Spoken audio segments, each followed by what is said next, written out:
دو انسانوں کو سب سے خوفناک عذاب ہونے والا ہے، دو انسانوں کو، ایک سود کھانے والا، ایک قتل کرنے والا، ایک سود کھانے والا، ایک ناحق قتل کرنے والا۔ یہ میرے نبی کی امت ہے، کسی نے بتایا، کسی نے محنت نہیں کی۔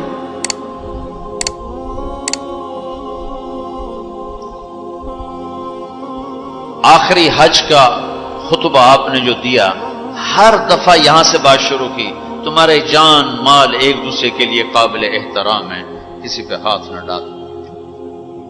میرے نبی نے کبھی زبان سے کسی کو دکھ نہیں پہنچایا، کبھی زبان سے کسی کا نام لے کر اس کو رسوا نہیں کیا۔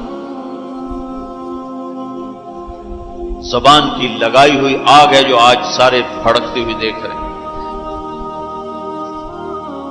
تو بھائیو، محبت سے رہنا سیکھو، معاف کرنا، درگزر کرنا سیکھو، اپنے اللہ کے سامنے جھکنا سیکھو۔ جب قومیں زوال کا شکار ہوتی ہیں، کہتی ہیں یہ فلاں کی سازش ہے، جیسے آج کل کہتے ہیں مسلمان، امریکہ کی سازش ہے، جی اصل یہودیوں کی سازش ہے۔ یہ کراچی کے بینکوں میں جو سود پہ پیسہ پڑا ہوا ہے، یہ امریکہ کی سازش ہے، یہودیوں کی سازش ہے۔ جو رات کو شراب چلتی ہے اور مجرے ہوتے ہیں، یہ امریکہ کی سازش ہے، یہ یہودیوں کی سازش ہے۔ نوجوان اولاد ماں باپ کی نافرمان ہیں، یہ کسی دشمن کی سازش ہے۔ میں ایک جگہ تھا تو ایک لڑکی اپنی ماں کو کہہ رہی تھی بکواس مت کرو، ماں کو کہہ رہی تھی بکواس مت کرو، تو اس کی ماں کے آنسو ایسے گر رہے تھے۔ یہ امریکہ کی سازش ہے۔ اور میرے نبی نے سے پوچھا کہ یا رسول اللہ قیامت کب آئے گی؟ آپ نے فرمایا اللہ کو پتہ ہے کب آئے گی۔ کا کوئی نشانی کہ جب ماؤں کو ذلیل کیا جائے گا تو قیامت آ جائے گی۔ ہمارے زوال کے اسباب باہر سے نہیں ہیں، ہمارے اندر سے ہیں۔ کتنی بڑی لعنت ہے جھوٹ۔ آپ نے فرمایا جب کوئی جھوٹ بولتا ہے تو 3 میل تک اس کی بدبو سے فرشتے بھاگ جاتے، 3 میل تک فرشتے بھاگ جاتے۔ تو پھر پاکستان کا کون سا بازار ہے جس میں کوئی رحمت کا فرشتہ آئے گا؟ کہ ہر دکاندار جھوٹ بول رہا ہے، ہر بڑا چھوٹا تاجر جھوٹ بول رہا ہے، ہر سیاستدان جھوٹ بول رہا ہے۔ ہر سے مراد ہے 100 میں 99 نہیں، 1 لاکھ میں 99,999، کوئی 1 لاکھ میں شاید ایک کوئی سچا مل جائے۔ اور جس قوم میں جھوٹ اور ظلم اور خیانت پھیل جائے وہ قوم تباہ ہو جاتی۔ ان کو کسی دشمن کی ضرورت نہیں ہے، وہ اپنے دشمن خود ہیں۔ جسے نشہ کرنے والے کا کوئی دشمن نہیں، وہ اپنی ذات کا دشمن خود ہے۔ تو ہم اوروں کو الزام نہ دیں کہ یہودیوں نے سازش کر دی اور عیسائیوں نے کر دی اور امریکہ نے کر دی۔ ہم نے اسپین سے آخری ملک تھا یورپ کے سفر میں، اسپین، تو قدم قدم پہ میں رویا، قدم قدم پہ میں رویا کہ کس طرح مسلمان آپس کی لڑائی میں ختم ہو کے رہ گئے۔ کہ پاکستان اسپین میرے سامنے یوں آتے تھے، یوں آتے تھے ایسے۔ اسپین کی تاریخ، پاکستان کے حالات، اسپین کی تاریخ، پاکستان کے حالات، اسپین کے مسلمانوں کی آپس کی لڑائیاں، پاکستان کے حالات، آپس میں قتل و غارت، پھر پاکستان کے حالات۔ تو اللہ تعالیٰ نے اس طرح ان کو مٹا دیا اسپین سے کہ ایک کلمہ پڑھنے والا باقی نہ بچا۔ مسجد قرطبہ جیسا شاہکار بیچ اس کے گرجا بنا ہوا ہے، صلیبیں لٹکی ہوئی ہیں، بت پڑے ہوئے ہیں، نماز منع ہے، بورڈ لگا ہوا ہے۔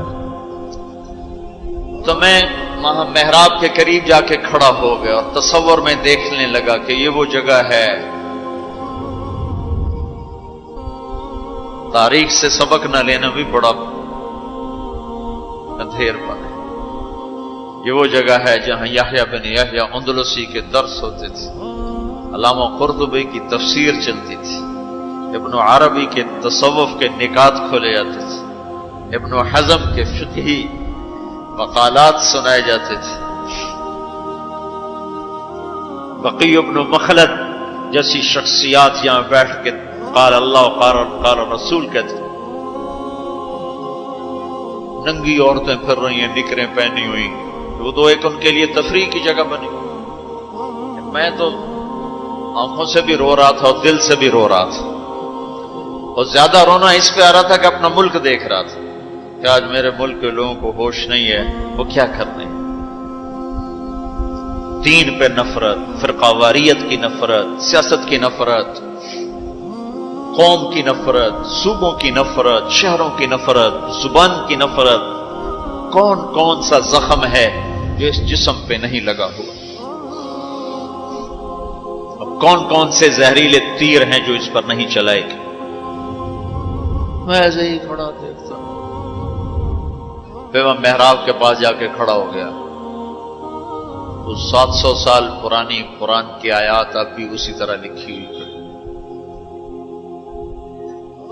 تو میں نے کہا یا اللہ، میں یہ نماز تو کوئی نہیں ہوگی، کسی کے نزدیک بھی ایسی نماز نہیں ہے، پر تو جانتا ہے کہ میں چاہتا ہوں میں اس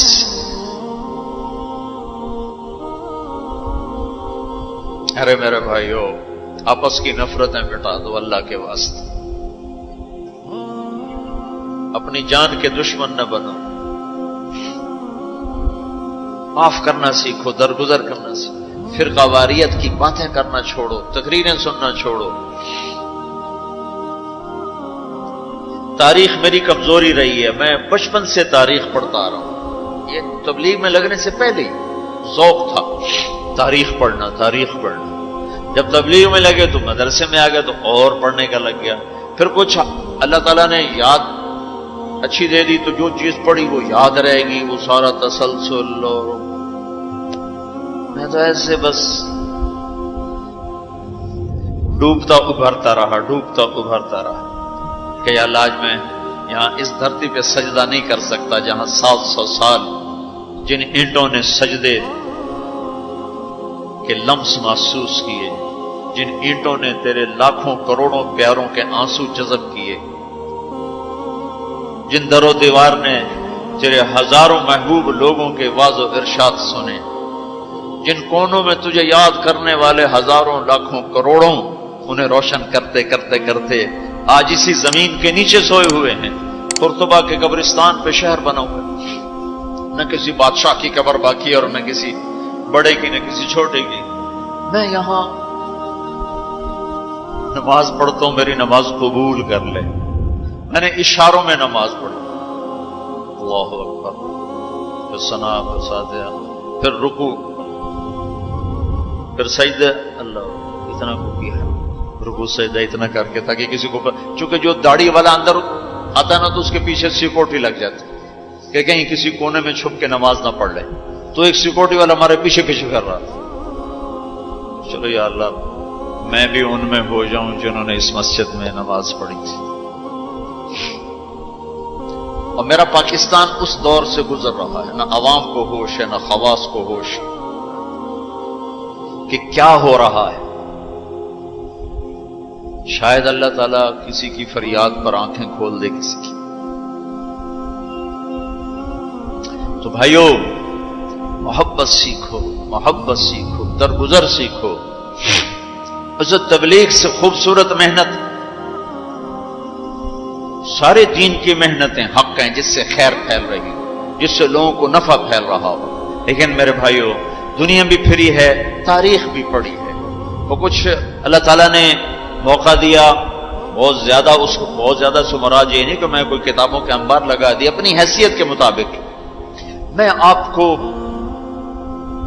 اندر کے یقین کے ساتھ کہتا ہوں کہ پہلے 300 سال کا تو کوئی مقابلہ نہیں، پہلے 300 سال کو چھوڑ کر ان 1100 سال میں تبلیغ جیسا کام کبھی نہیں ہوا۔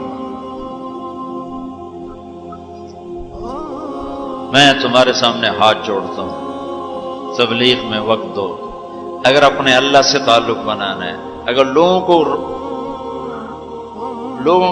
کو اللہ کی طرف پھیرنا ہے تو تبلیغ میں جاؤ۔ بہت بڑا مجمع آیا ہوا ہے، صرف ہر مہینے 3 دن کی نیت کر لو کہ ہر مہینے 3 دن لگانے ہیں۔ کرو گے نیت؟ کرتے ہو نیت؟ ہر مہینے 3 دن لگانے شروع کر دو۔ تمہاری زندگی میں تبدیلی آ جائے گی. 6 بر اعظم کے انسانوں تک پیغام پہنچ رہا ہو، ہر زبان کے لوگوں کو ہدایت مل رہی ہو، ہر طبقے کو ہدایت مل رہی ہو. جب طوائفوں کی طرف ذہن گیا، ان کا خسروں کو بھی تو لینا چاہیے، وہ بھی تو نبی کی امت، ان کے پاس پہنچ گئے. تو ہمارے علاقے کا سب سے بڑا ڈانسر اب اس کی داڑھی ہے، 5 وقت کا پہلی صف کا نمازی ہے. جب میری اس کی پہلی ملاقات ہوئی، میں نے کہا تو کبھی نماز پڑھی؟ کہا جی کدی نہیں. کدی جمعہ پڑھے؟ جی کدی نہیں. عید پڑھی؟ جی کدی نہیں. میں کیوں؟ کہ جی یہ مولوی ساڑھے نال نفرت کریں دن اور اساں بھی پرا پرا رہ جانے ہیں، تو سب پیار کی ایسی آ گئے ہیں. اس کا چلا بھی لگ چکا ہے، داڑھی بھی رکھ لی ہے. ایک مجھے ملا ناچم یہی اس کے بال کٹوائے، سارا کچھ سٹ کیا، اور کچھ عرصے بعد پھر میں دیکھو نا سرخی لگا ہی فوٹو بہت ہے نا. اس نے اپنے واقعہ سنا. کہا جی میں مسجد میں گیا نماز پڑھنے، تو مولوی صاحب نے آخیا اے خسرا کدے اندر وڑا ہے، باہر کٹو، باہر کٹو. تو ٹیک سنگھ گئی ہماری جماعت 95 میں. تو اس وقت وہ یہ سوشلزم کا بڑا مرکز تھا. تو اس کے جا کے اس سے ملے ہمارے ساتھی، جو بڑا ان کا وہ پریزیڈنٹ تھا، صدر تھا. اس نے کہا جی مسلمان ہوں، کافر نہیں ہوں، سوشلزم سے متاثر ہیں. تو اس کی ہم بات کرتے تھے، ہم پر دہریے کا لیبل لگنا شروع ہو گیا، دہریے دہریے دہریے. ایک دن نماز پڑھنے گیا مسجد، ظہر کی نماز تھی، عصر کی نماز. وضو کر لیا تھا اور مسح کے لیے پانی لیا، مسح کرنے کے لیے ہاتھوں میں پانی لیا. تو پیچھے سے مولوی صاحب کی آواز آئی امام مسجد، اے دہریا اندر کدے وڑا ہے، باہر کٹو. تو میں نے وہ پانی یوں کر دیا، اور اس کے بعد آج تک میں مسجد نہیں گیا. اس میں جتنا مجرم وہ ہے، اتنا ہی مجرم وہ امام مسجد ہے جس نے یہ کہا ہے دہریا باہر کٹو. تو بھائیو بہت بڑا مجمع بیٹھے ہو اوپر نیچے، اور اکثر نوجوان نظر آ رہے ہو. محبت سیکھو، اللہ سے صلح کر لو، توبہ کرو. یہ جو لوگ چوریاں ڈاکے کر رہے ہیں، ان کے لیے بھی دعا کرو کہ اللہ ان کو بھی ہدایت دے. وہ اس حال میں مر گئے تو پتہ نہیں کون سی جہنم میں جائیں. تو نیت کرتے ہو سارے؟ ایک نیت میں اور کروایا کرتا ہوں کہ بھئی آج تک جو ہوا آئندہ توبہ، صلح کر کے اٹھیں، اللہ کی بارگاہ میں صلح کر کے اٹھیں. تو اس کی بھی نیت کرتے ہو؟ ابھی تمہارے آنے سے پہلے اسپین کے ایک ساتھی سے بات ہو رہی تھی، وہ جو میں آخر میں توبہ کرواتا ہوں. انہوں نے کہا جی آپ تو چلے گئے ہیں اور ہمیں مسلسل خبریں آ رہی ہیں، چونکہ وہاں پاکستانی بہت زیادہ شراب کا کام کرتے ہیں، ان کے ہوٹلز ہیں تو ہوٹل میں شراب چلتی ہے. انہوں نے کہا جی مسلسل ہمارے لوگ کہ اسی جی توبہ کیتی ہے باجی، اسی شراب بیچنی بند کرتی، شراب بند کرتی. مختلف جگہوں سے خبریں آ رہی. کہا جی ہم نے وہاں توبہ کی، ہم نے سوچا تھا مکے جائیں گے، وہاں جا کے توبہ کریں گے، لیکن وہ تو ادھر ہی انہوں نے ہمیں توبہ کروا دی. تو بس یہ ہماری توبہ. تو ایک یہ کہوں گا کہ توبہ کر کے اٹھو، ٹھیک ہے؟ جو پیچھے گزر گئی اللہ معاف کر دے، آئندہ تجھ سے صلح کر کے چلیں گے. اور اگر کبھی پھر ٹوٹ گئی تو یہ کون سا اوکھا کام ہے، پھر توبہ کریں گے، پھر معافی مل جائے. اس دربار میں معافی کے سوا تو معافی سے معاف کرنے سے زیادہ محبوب عمل کو نہیں اللہ کی بارگاہ. تو توبہ کی بھی نیت کرتے ہو تو کہو یا اللہ میری توبہ، پھر کہو یا اللہ میری توبہ، پھر کہو یا اللہ میری توبہ. اللہ قبول فرما لے. اب حج والوں سے کوئی موقع ملا تو کر لوں گا، ورنہ وہیں مکے چل کے بات کریں گے. لیکن آپ بھائیو، ہو سکتا ہے اس وقت کی بات یہی ہو جو اللہ نے کہلوائی، ضرورت اسی کی ہو. میں آپ سے گزارش کرتا ہوں محبت سیکھو، معاف کرنا سیکھو، ماں باپ کے آگے چپ رہنا سیکھو، بیوی کی کمی بیشی برداشت کرنا سیکھو، حتیٰ کہ اولاد کی کمی بیشی پر بھی ایک دم سیخ پانا ہو جاؤ، ہاتھ نہ اٹھاؤ، صبر کرو، حوصلے سے کام لو اور ان کو پیار محبت سے سمجھاؤ.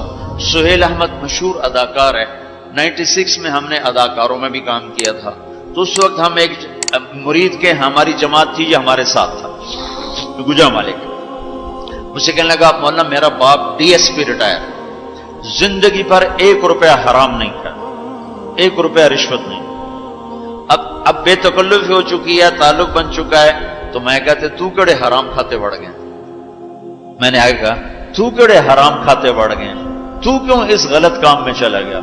کہا جی بس کیا بتاؤں، 8ویں جماعت میں تھا، فلم دیکھنے چلا گیا، واپس آیا تو میرے باپ کو پتا چل گیا میں نے فلم دیکھی، تو اس نے پولیس والا بوٹ اٹھایا اور مار مار مار مار میرے سر سے خون نکال دی، تو میں نے دل میں کہا تو نے مجھے فلم سے روکا ہے، میں تمہیں اداکار بن کے دکھاؤں۔ کہا جی وہ شیطانی ضد پر آج یہ ہو رہا، تو اپنی اولاد کے ساتھ، استاد ہو تو شاگرد کے ساتھ ہمارے یہاں سختی ہے، اسکول ٹیچر بھی، مدرسوں کے مدرسین بھی بہت شدت کا لہجہ، سختی کا لہجہ،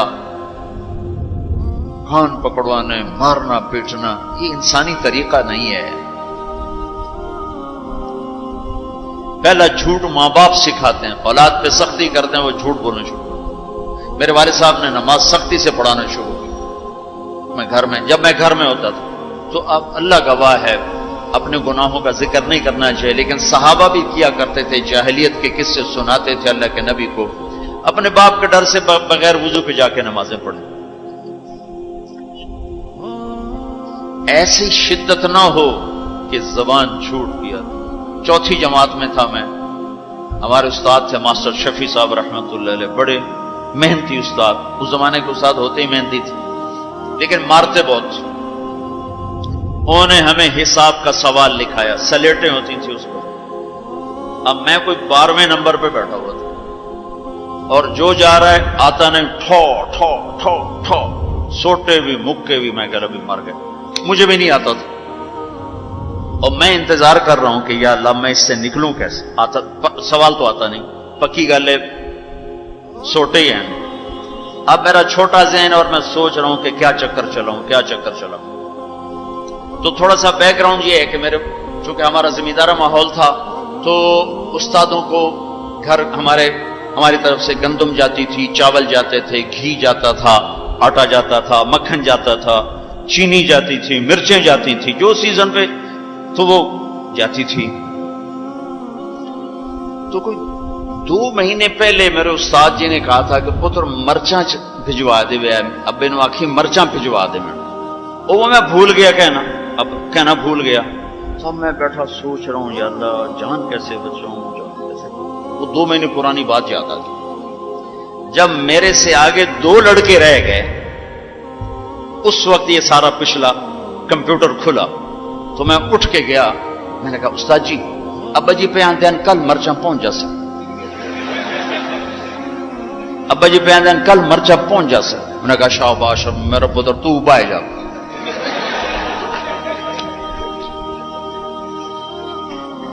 یہ جھوٹ کس نے بلوایا؟ استاد نے، اس کے ڈنڈے نے، اس کی سختی نے۔ ماں باپ سے بھی کہتا ہوں، مدرسے کے علماء سے کہتا ہوں، اسکول کے ٹیچروں سے کہتا ہوں، محبت سیکھو، محبت سکھاؤ۔ اولاد سے کہتا ہوں ماں باپ کی محبت سیکھو، ان کی شدت کو برداشت کرنا سیکھو۔ بھائی سے کہتا ہوں بھائی کی برداشت کر، آپ بیٹھے ہو عورتیں نہیں ہیں تو آپ سے کہتا ہوں بیوی کی برداشت کرو، ماں کی برداشت کرو، بہنوں کی برداشت، جو بھی کوئی بلندیوں کے راستے ہیں وہ برداشت میں چھپے ہوئے۔ اور تبلیغ میں وقت دو، تبلیغ سے بڑھ کر سارے دین کے کام خیر کے ہیں جس سے لوگوں کو نفع ہو رہا ہے، لیکن جو سب سے اس وقت لوگوں کے لیے خیر بھلائی کا کام ہے وہ یہ تبلیغ کا ہے، اس میں ٹائم دیا کرو، آپ کو بہت نفع ہو۔ 2 انسانوں کو سب سے خوفناک عذاب ہونے والا ہے۔